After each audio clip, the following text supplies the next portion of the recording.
it's TT. Welcome back to Spooky Prompts 2023. I'm going to be working on the prompt for letter X, and my prompt is Xenomorph. If you are unfamiliar with a xenomorph, it is the alien creature from Ridley Scott's 1979 horror movie that starred Sigourney Weaver. A very creepy movie about a very creepy alien. I'm going to start this painting by first masking out all of the areas that I want to keep white in my reference. I'm going to use this liquid frisket, which is it's like a rubber masking fluid. But before I can put that on my brush, I'm going to cover my brush bristles with this soap.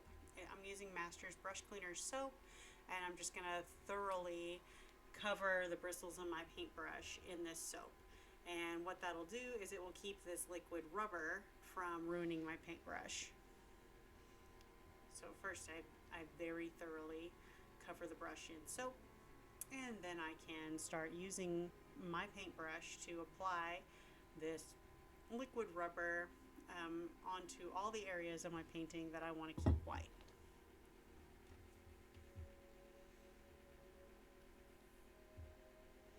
And I will speed this up a little bit as I get going.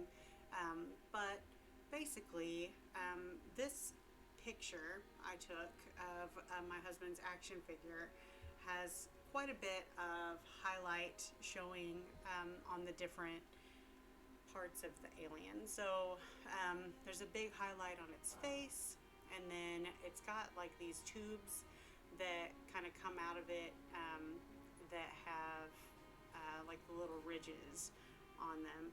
And then of course it's got its rib cage as well that's got a lot of highlights on it.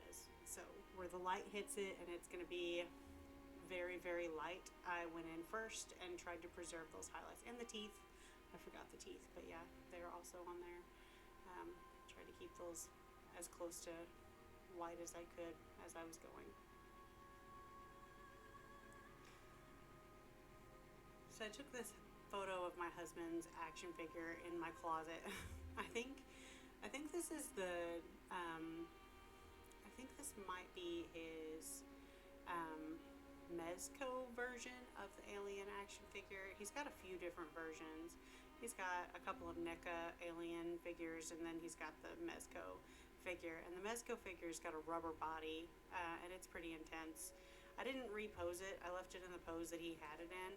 I just brought it up here and put it on a black background and kind of lit it with a really extreme light. And so it's got some pretty dark shadows and some decent highlights in it. I started, the first colors that I'm going to put down are this kind of light bone color on the skull that's in its head.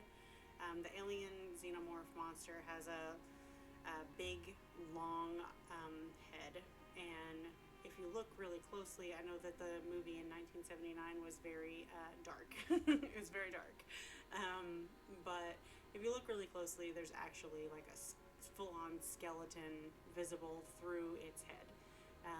And it's got an almost human-like skull underneath there, so that you can kind of see through its head. So I did the kind of bone color first, and then I'm going to start going in and making multiple passes of multiple layers to try to get some depth and add darker pigments in for the rest of the creature. A xenomorph is black. I am painting the kind of what I think of when I think of the Alien movie. I think of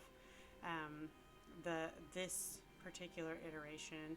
And off the top of my head, I can't remember what they actually called it,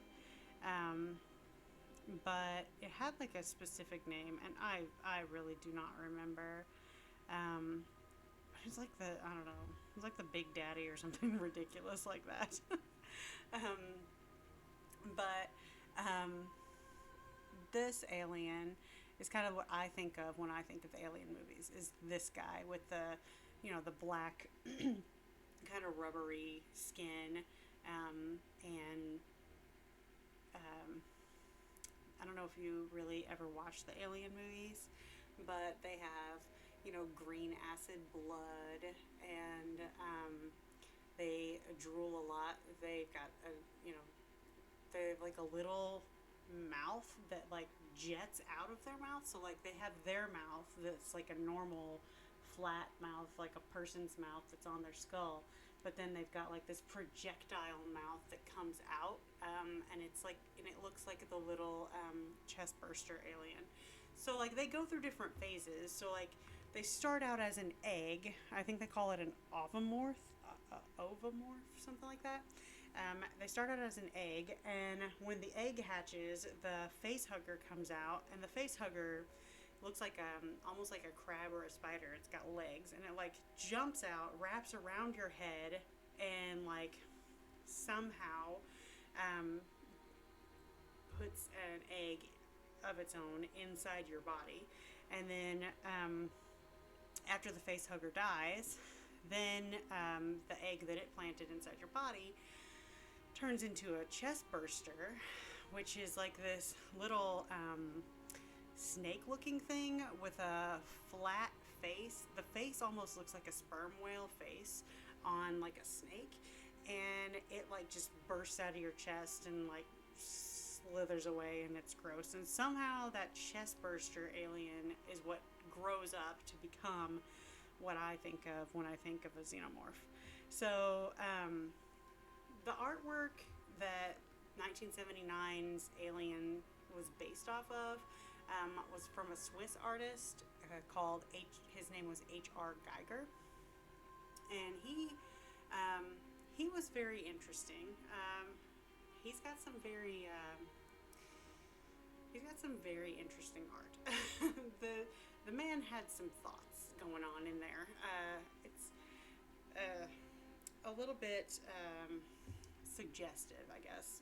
I might say, his artwork, but my husband really likes his art. He's got a big tattoo, an H.R. Geiger tattoo on like a whole sleeve on one arm. So I thought this would be a fun prompt because I would paint some H.R. Geiger work, and I thought my husband would think that was cool, and I like to pretend like I'm cool sometimes.